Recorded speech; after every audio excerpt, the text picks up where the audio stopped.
Buenos días a todos. Hoy vamos a meditar en Hebreos capítulo 12, versículo desde el 1 hasta el 11 inclusive. Quiero que oremos juntos, que entreguemos este tiempo a nuestro Dios. Amado Dios, estamos ante ti, expectantes de lo que quieres hablarnos. Ayúdanos, Señor, a estar dispuestos a considerar tus palabras, a adquirirlas, a ser plenos en cada momento, ser llenos de lo que quieres transmitirnos. Permíteme ser un buen transmisor de lo que quieres dirigir, llevar a cada hogar. Ayúdame y dame gracia para hacer todo esto.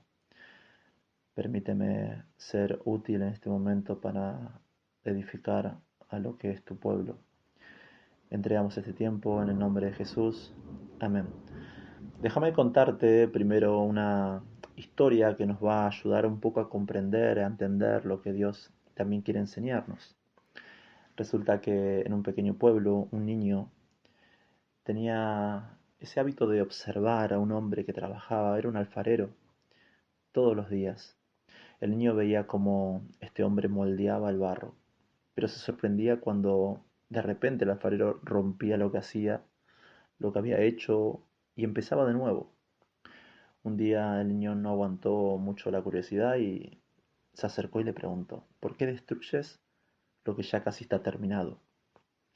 El alfarero, sonriendo, le respondió: porque aunque por fuera parece estar bien, por dentro no está listo. Si lo dejo así, cuando pase por el fuego del horno se romperá. Prefiero corregirlo ahora, aunque duela, para que cuando llegue la prueba sea fuerte y hermoso. Así es la disciplina de Dios. No es un castigo por enojo, sino que es amor que nos forma, que nos ayuda. Es lo que es el toque del Padre que nos prepara para resistir pruebas, para reflejar lo que es la belleza de Cristo en este mundo. Por eso hoy vamos a ver cómo el autor de Hebreos nos llama a atender la disciplina de Dios, no como castigo cruel, sino como entrenamiento con un propósito claro, que nos parezcamos más a Cristo. Por eso vemos, vamos a leer los versículos 1 y 2, y dice Hebreos capítulo 12, versículo desde el 1 al 2, leamos y dice: por tanto nosotros también, teniendo en derredor nuestro tan grande nube de testigos, despojémonos de todo peso y del pecado que nos asedia, y corramos con paciencia la carrera que tenemos por delante, puesto los ojos en Jesús, el autor y consumador de la fe, el cual por el gozo puesto delante de él sufrió la cruz, menospreciando el oprobio, y se sentó a la diestra del trono de Dios. Se habla de una manera figurada, ¿no? Como se pone al creyente corriendo en una carrera. El sentido seguramente es un competidor, alguien que está en un estadio rodeado de un gran número de personas, que se la describe como una nube de testigos. La referencia es a los héroes de la fe, ¿no? Quienes nos están observando, ¿no? Y parece que son estas personas que Hebreos 11 nos describe, personas que han transitado por este mundo, que han sido personas de referencia, que han sido personas de mucho. Dios ha obrado por medio de estos hombres, han perseverado, y Dios valora esto también, valora la fe de estos hombres en su caminar. Por eso la figura de carrera, como con mucha gente, estos son testigos, están con el propósito de animar a los que corren. Y esto no es que está haciendo referencia a que los espíritus están del otro lado observando toda situación, no, no, no.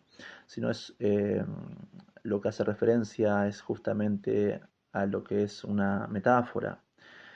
Estos testigos son los que nombra, bien como le digo el capítulo anterior. Pudiera pensarse que están para animar a los que corren su propia carrera, que no son espectadores, sino ejemplos vivientes, ¿no? De lo que es posible vencer por la fe, y esto podemos llevarlo a nuestro plano, natural de vida, cómo personas han sido tan importantes para nosotros y hemos visto en ellos personas de fe, personas que han dado su vida, personas que han sido ejemplo. Por eso lo rodean al creyente a fin de servirle justamente como esto, como un ejemplo, como un estímulo. No solo espectadores, sino una nube de ejemplos. Son campeones calificados. En el original se coloca lo que es mártir, ¿no? Y esto se relaciona con a gente que lo ha dado absolutamente todo. Y cuando digo todo, sabemos bien lo que significa, hasta su vida, hasta el fin de sus días.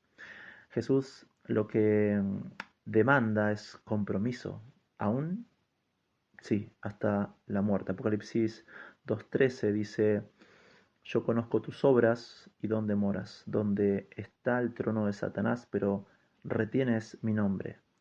Y no has negado mi fe, ni aun en los días en que Antipas, mi testigo fiel, fue muerto entre vosotros donde mora Satanás. Estas personas lo han dado todo, personas que han sido, por el testimonio, eh, por manifestar esta fe, han aún sufrido la muerte. Estas personas no estimaron su vida más importante y por eso también Hechos 20:24 dice, pero de ninguna cosa hago caso, ni estimo preciosa mi vida para mí mismo, con tal que acabe mi carrera con gozo y el ministerio que recibí del Señor Jesús, para dar testimonio del Evangelio de la gracia de Dios. Pero a todo esto, eh, Dios nos demanda cosas también. La primera demanda que vemos en esta carrera que tenemos en nuestra vida de fe nos habla de despojarnos de todo peso. El verbo griego hace referencia a despojarse de ropas viejas, dejar todo lo que no ayude y no colabore a correr libremente, a todo peso. Ejemplo, lo que puede ser el aumento en una carrera, por ejemplo, el exceso de un peso, ¿no? Exceso de kilos podría ser. Yo compito con jóvenes actualmente, juego un poco al fútbol y entiendo la necesidad de estar un poquito más en estado físico, lo importante de cómo, de más allá de la edad, ¿no? Claro, yo juego con jóvenes de 25 años y yo ya un poquito mayor, tratando de correrlo, entiendo que uno debe estar en estado para hacer esto. Debe ponerse en forma, tal vez uno, claro, debería bajar un poquito más los kilos, ¿no? Ponerse un poco a la par con estos jóvenes. Y en esto hace referencia Hebreos. ¿Cómo despojarnos de esto? ¿Qué tan necesario es despojarnos de todo? Y cuando hablo de todo es aquello que sea una carga adicional, como podrían ser las tradiciones, costumbres, incluso el pecado que no llega a confesarse. Y todas estas cosas las considera como cargas, terminan siendo un peso en el trayecto y en la carrera de todo creyente. Por eso nos demanda esto, despojarnos de todo peso. Hay una segunda demanda que hace a todo esto, que es para correr. Esta carrera de fe es la santidad. Habla del pecado que asedia, significa aquellos, aquello que enreda, ¿no? Fácilmente, lo que cautiva. Esta condición lo que exige es una separación de todo cuanto predispone al pecado, ¿no? Primera de Juan 2:16 dice que porque todo lo que hay en el mundo, los deseos de la carne, los deseos de los ojos, la vanagloria de la vida, no proviene del Padre, sino del mundo. Entonces, despojarnos de todo aquello que me puede hacer tropezar. Hay una tercera condición también para esta, para la carrera, es armarse de paciencia. Dice, y corramos con paciencia la carrera que tenemos por delante, ¿no? La palabra griega literalmente es permanecer debajo, que se refiere a una vida perseverante en cualquier área. Esta paciencia, lo que impide es el desaliento cuando las cosas a veces no son fáciles, cuando son situaciones hostiles, es cuando el creyente se compromete a correr y ya no pretende retroceder. Por eso necesitamos obedecer a Dios, necesitamos despojarnos, que Dios nos ayude en todo esto, que nos permita, que nos dé habilidades para despojarnos de todo aquello que nos impide correr correctamente. Y si una de las condiciones para correr esta carrera de la fe es dejar también de mirar a lo que nos rodea o asedia o aquello que nos distrae, digamos, Dios también quiere orientar la visión del creyente. Por eso también nos dice más adelante en el versículo 2, puestos los ojos en Jesús, autor y consumador de la fe. El cristiano corre para encontrarse en la línea de meta con Jesús. Recuerdo un video que uno ve en las redes, un hombre cuando está corriendo una maratón y está por llegar a la meta, está viendo la cinta final y en la meta está su mujer, su esposa, y su hija en brazos. Y cuando está por llegar, la hija lo ve entusiasmado que el padre está por llegar y está contenta y se suelta de su madre, va corriendo y el padre se detiene y abraza a su hija. En ese momento uno que venía detrás, que venía persiguiéndolo para ganar la carrera, lo pasa apresuradamente para llegar y obtiene la victoria. Y este hombre satisfecho abraza a su hija y camina hacia la meta. Su meta no era el final, su fin no era ganar la carrera, sino era disfrutar justamente este momento con la persona que más quería, que era su hija.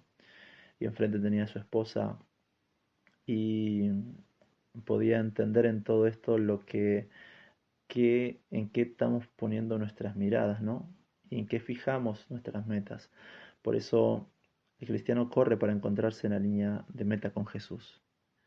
No hay posibilidad de alcanzar el triunfo final en la vida de la fe a no ser que la mirada esté puesta en Cristo, como meta, como senda y como ejemplo a seguir. Por eso, primero de Pedro 2:21 dice, pues para esto fuisteis llamados, porque también Cristo padeció por nosotros dejándonos ejemplo, para que sigáis sus pisadas. El Señor es nuestro ejemplo. Por eso es necesario mirar a Jesús, porque aunque los ejemplos de muchas personas sean importantes, como hablábamos al principio, y sirvan aún de estímulo, muchos referentes en nuestras vidas que han pasado, ninguno va a alcanzar lo que es la dimensión de Jesús. A todo esto también nos encontramos, quiero que leas conmigo los versículos del 3 al 8 y consideremos algunas cuestiones. Dice, considerad a aquel que sufrió tal contradicción de pecadores contra sí mismo, para que vuestro ánimo no se canse hasta desmayar, porque aún no habéis resistido hasta la sangre combatiendo contra el pecado, y habéis ya olvidado la exhortación que como a hijos se os dirige, diciendo, Hijo mío, no menosprecies la disciplina del Señor, ni desmayes cuando eres reprendido por Él, porque el Señor al que ama disciplina y azota a todo el que recibe por hijo.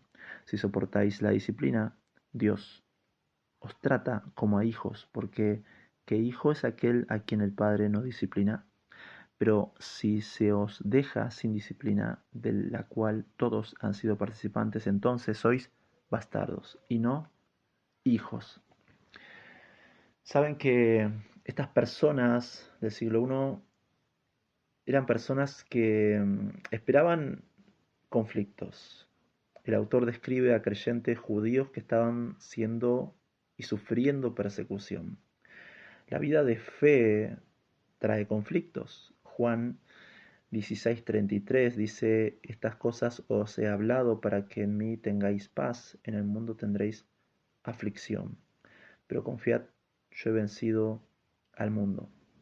Esta persecución que pasaba esta gente hacía flaquear muchas veces la esperanza en la determinación aún de vida, de fe de estos hombres. hacían que hombres caigan y aún no apartarse del camino del Señor. En el siglo I no era un tiempo fácil de vivir.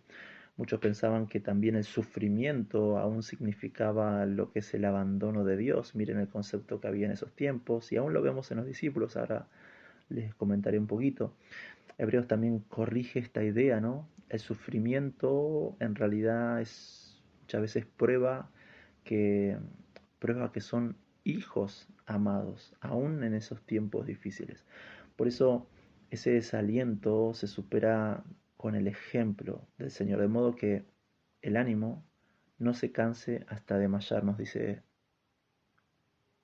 en el versículo 3.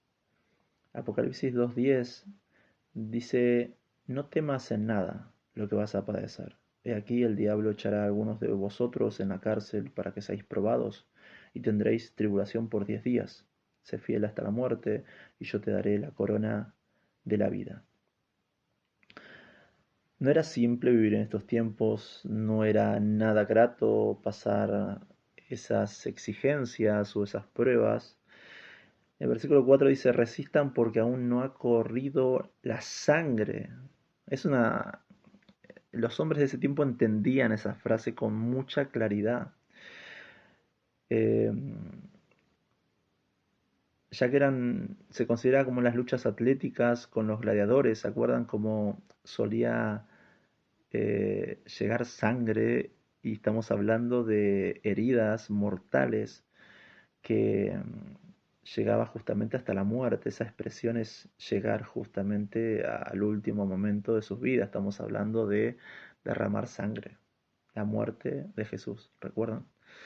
O sea que todo lo que han pasado no es lo que está diciendo ese versículo, ¿no? Cuando dice, porque, versículo 4 dice, porque aún no habéis resistido hasta la sangre, haciendo referencia a que todo lo que han pasado no es el final, eso es, aún es poco, hombres, queda mucho por delante y aún su vida tal vez la perderán. Como diciendo, ¿están dispuestos a hacerlo?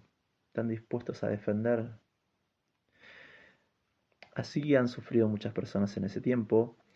El escritor va a enseñar más adelante sobre las pruebas como una bendición en la vida del creyente, por los resultados que esto conduce, ¿no? Y hay personas que habían olvidado la exhortación como a hijos. Por eso la enseñanza tradicional judía era que el justo lo rodeaba las bendiciones de Dios.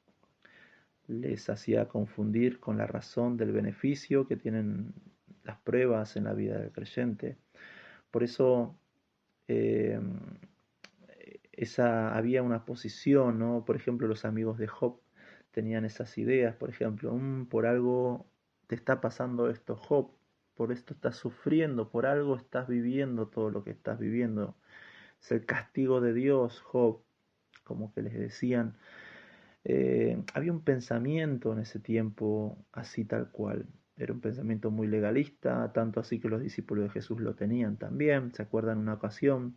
En Juan 9 vemos cómo los discípulos se acercan al Señor, que le dicen sobre esta ceguera que tiene un hombre de nacimiento y cuestionan esto y dicen, bueno, esto, Señor, ¿por qué pecado, por, por qué pecado es? O de su padre, o de quién es?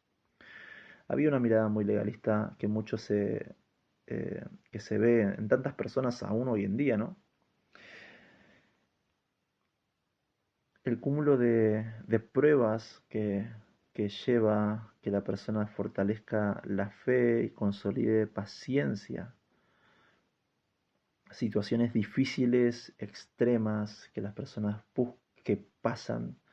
Y esto Dios está diciendo, tengo propósitos detrás. Hay cosas en las cuales tengo control y dominio, aunque vos no lo entiendas, aunque el tiempo presente no lo puedas eh, adquirir, asimilar, entender, no se puede a veces. Y la disciplina como enseñanza. Este versículo 6 que cita Proverbios dice, porque el Señor al que ama disciplina. El autor parece que demuestra que la disciplina es un acto de amor. Esa debería ser la primera valoración frente al sufrimiento que deberíamos tener. Quien permite la prueba para corrección o fortalecimiento es Dios mismo. Todo cuanto ocurre en la vida del creyente es conducido por Dios para su bendición personal.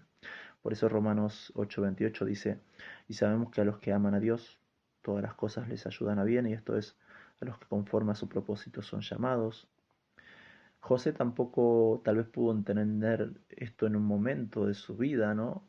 Eh, Él termina en Egipto, estaba como prisionero, muchas cosas que suceden en su vida y cuántos también nosotros nos pasa algo parecido, ¿no? Hay cosas que no podemos comprender desde nuestra mirada natural. Esa disciplina de Dios debe ser soportada mucho más que sufrida en sí. Es decir, que el cristiano que sabe que Dios está actuando en su beneficio es capaz de soportar aquello que el Señor envía o permite, ¿no? Con la seguridad de estar recibiendo un beneficio de su mano. Por eso debemos comprender que Dios está atrás de todo esto. Dios tiene control de esto. Y de situaciones extremas aún el Señor tiene pleno control de toda situación que se está viviendo. Y al fin y al cabo se recibe algo. Hay un fruto que se produce. Dice, cómo habla del versículo 9 al 11, quiero que leamos juntos, dice, por otra parte, tuvimos a nuestros padres terrenales, que nos disciplinaban y los venerábamos. ¿Por qué no obedeceremos mucho mejor al Padre de los Espíritus y viviremos? Y aquellos ciertamente por pocos días nos disciplinaban como a ellos les parecía, pero éste para lo que nos es provechoso, para que participemos de su santidad. Es verdad que ninguna disciplina al presente parece ser causa de gozo, sino de tristeza, pero después da fruto apacible de justicia a los que en ella han sido ejercitados. El argumento es si aceptamos corrección de figuras humanas, limitadas, con más razón deberíamos aceptar la de Dios, ¿no? Quien es perfecto y entiende y sabe lo que nosotros a veces muchos no entendemos ni sabemos. Por eso el padre biológico no puede transmitir vida biológica, pero solo Dios puede dar vida espiritual y por fe vida eterna. Por eso Juan 3:16 dice, porque de tal manera amó Dios al mundo, que ha dado su Hijo unigénito para que todo aquel que en él cree no se pierda, mas tenga vida eterna. La disciplina momentánea a veces no es placentera, ¿no? Pero sí es provechosa. La aparente contradicción entre dolor y propósito se resuelve en el tiempo.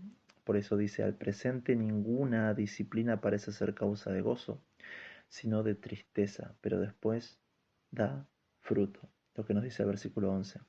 Por eso la disciplina tiene la virtud de desligar al hombre de las cosas temporales y lo que son transitorias, pero y hacerlo depender justamente de Dios. Cuántas veces nosotros pasamos situaciones extremas en nuestras vidas donde parece que humanamente no hacemos nada, pero cuando dejamos todo en sus manos, alcanzamos esa paz que produce la orientación hacia Él y sus cosas. Dios nos ayuda a reenfocarnos y a entender y a descansar en sus manos. La siembra de la disciplina produce luego fruto de justicia. La justicia es el camino propio de Dios. Por tanto, al adaptarse a lo que es la senda de Dios, el creyente viene a ser como ejemplo de justicia, que forma parte, ¿no?, expresiva de lo que es el testimonio de Dios. Por eso el fruto final es la santidad. Dios busca esto en nosotros. Por eso leemos este versículo 10 que dice, y aquellos ciertamente por pocos días nos disciplinaban como a ellos les parecía, pero para lo que nos es provechoso para que participemos de su santidad. El objetivo es que participemos de su santidad. La disciplina no es un fin en sí mismo, sino es un medio para hacernos partícipes del carácter de Cristo. La santidad en la vida de todo creyente no es una opción, sino la única forma de vida. Primera de Pedro 1:16 nos enseña diciéndonos porque está escrito, sed santos, porque yo soy santo. La corrección del Padre es necesario para el cristiano. En sí, para que el cristiano alcance una mayor dimensión en la santidad de vida, para ello es preciso la disciplina suya, para que el creyente venga a la experiencia de lo que es la participación en la santidad de Dios y el mundo ve a Cristo en la vida santa de los cristianos. En esencia, en otras palabras, Dios obra por medio de hombres también y se refleja en tu vida, en actos simples y cotidianos. Primera de Juan 4:17 dice, ni esto se ha perfeccionado el amor en nosotros, para que tengamos confianza en el día del juicio, pues como Él es, así somos nosotros en este mundo. A veces las palabras y las teorías terminan siendo poco cuando el creyente en sus conceptos dice entender y conocer a Dios, pero en sus formas de vida termina haciendo lo contrario. Por eso examinémonos cotidianamente y tomemos toda disciplina de Dios, que es de ayuda. Tenemos que ser humildes de corazón para ser receptivos a todo esto. La vida del creyente ha sido separada del mundo, por Dios, destinada para Él, solo para Él, para que cada creyente sea cada vez más parecido al Señor. Vamos a concluir esta palabra y ahora para cerrar quiero ayudarte a pensar en esto. Quiero que reflexionemos un poco juntos. Quiero